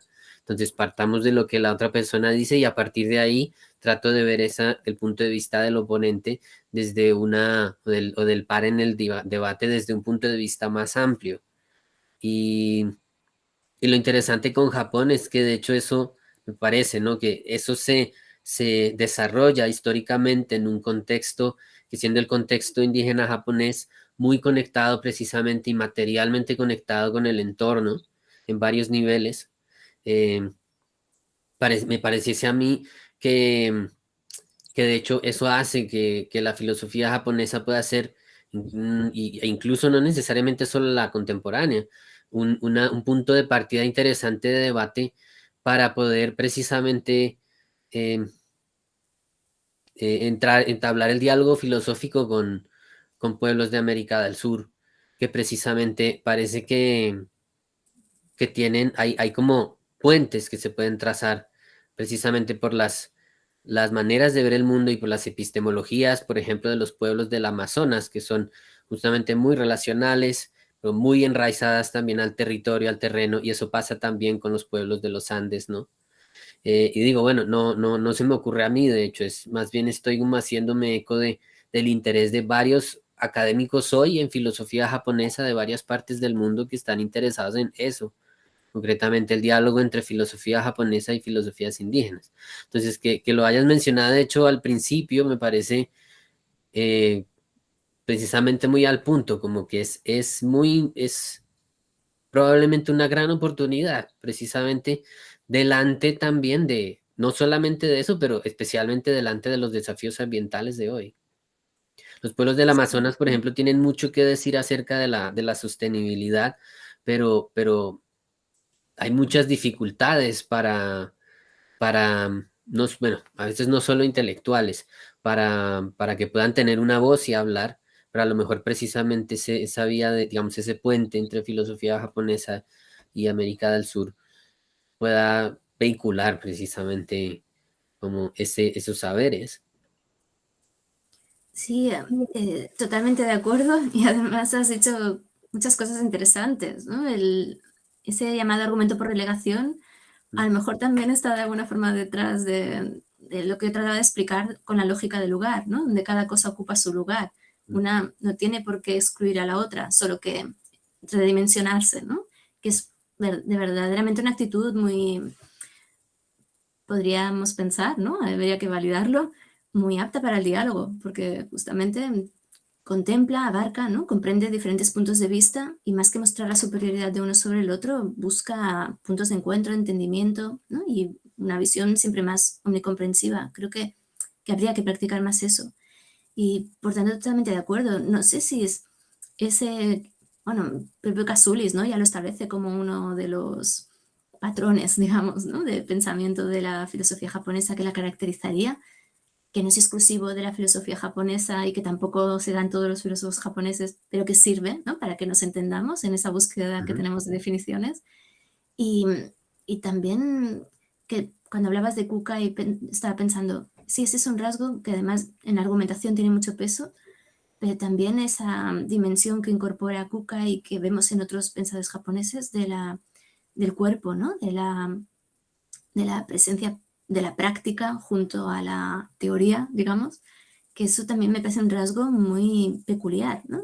Quizás más compartido con otras culturas del este asiático, pero que vemos que se ha abandonado mucho en la tradición filosófica occidental. Y a lo mejor aquí, enlazando con lo que decías, también, ¿no? La filosofía indígena tiene mucho que decir, porque no creo que se establezca tampoco esta separación neta entre cuerpo y mente, o entre lo que se siente y lo que se piensa, ¿no? Probablemente ahí haya muchos puntos de contacto también. Y es cierto, una vez has entrado en la dinámica intercultural y te interesa, ¿no? Estas cuestiones de la filosofía japonesa que quizás no están tan representadas o no hayas tanto en la tradición filosófica occidental, es inevitable, ¿no? Volver la mirada hacia África, hacia América Latina, hacia las culturas, pues no sé, de los nativos americanos, ¿no?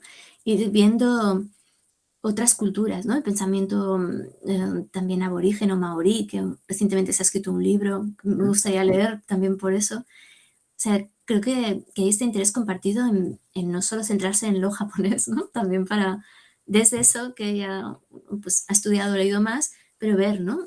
Cómo se tienden los puentes, no siempre están en referencia o pasando por la filosofía occidental, aunque funciona también un poco de coine, porque la mayoría de estos textos a los que tenemos acceso se han escrito en inglés y por expertos a menudo indígenas o nativos, digamos, pero que ya se han formado en universidades occidentales. Entonces siempre hay estos filtros, ¿no? También. Pero esa tendencia, es verdad, yo también comparto el interés, no tanto lo que he podido hacer hasta el momento, pero que me gustaría en el futuro profundizar más, sin duda. Y también veo en muchos de los que se dedican a la filosofía japonesa que llega un punto en sus carreras, lo veo por, ¿no? Pensadores o profesores que he ido conociendo, bueno, no todos los conozco personalmente, pero con a los que sigues, ¿no? Su obra, que llega un momento en que dejan de hablar de filosofía japonesa, ¿no? O de referirse a ella o de identificarse con ella para hablar de filosofía otra vez as such, ¿no? Como tal. Sí. Buscan de nuevo, vale, yo me he formado en esto, conozco esta tradición, pero esto me sirve para filosofar, ¿no? No para especializarme en una única tradición o en un tipo de pensamiento. Por un lado, para descartar esa cuestión inocéntrica, ¿no? O ese apelativo étnico, filosofía japonesa ya asociada a un territorio, pero también en parte por esa voluntad, ¿no? De superar de alguna forma las etiquetas y entender la filosofía de una forma más amplia, se cultive en Japón o en Amazonia, ¿no? O en cualquier otro sitio. Entonces, eso también lo he percibido. Hay en el fondo siempre que adaptarse también a lo que la institución, ¿no? Los límites institucionales y académicos requieren cuando se estudian, ¿no? Estas cosas. Pero por suerte se empieza a ver cada vez más intentos, ¿no? De abrir puestos o posiciones o cátedras o investigar. A veces no, la institución va tarde, pero lo que sí se ve es el interés, ¿no? Yo mencionaba a estos estudiantes y iniciativas, ¿no? Como Alafi, donde hay un público, ¿no? Unas personas interesadas realmente en cultivar esa filosofía de manera más amplia y relacional. Y creo que esto es muy prometedor porque significa que poco a poco las instituciones también lo perciben y se dan cuenta y buscan cubrir esos vacíos, ¿no? Siempre es lentamente este proceso, pero insisto, como decía al principio, en que creo que nos encontramos en un buen momento, ¿no? Desde el punto de vista de género, pero también desde el punto de vista de la diversidad cultural, para ampliar, ¿no? Más que para circunscribir y para poner de nuevo, ¿no? Ese acento en esos que no tenían voz, ¿no? Intentar dársela, no usurpársela a nosotros, pero sí, ¿no? Intentar que tengan ahí su presencia, ¿no? Y aunque sea pues en encuentros como este, creo que ya es un paso, ¿no? Adelante que damos. No, yo creo buena dirección. Sí, sí, es una sensación compartida.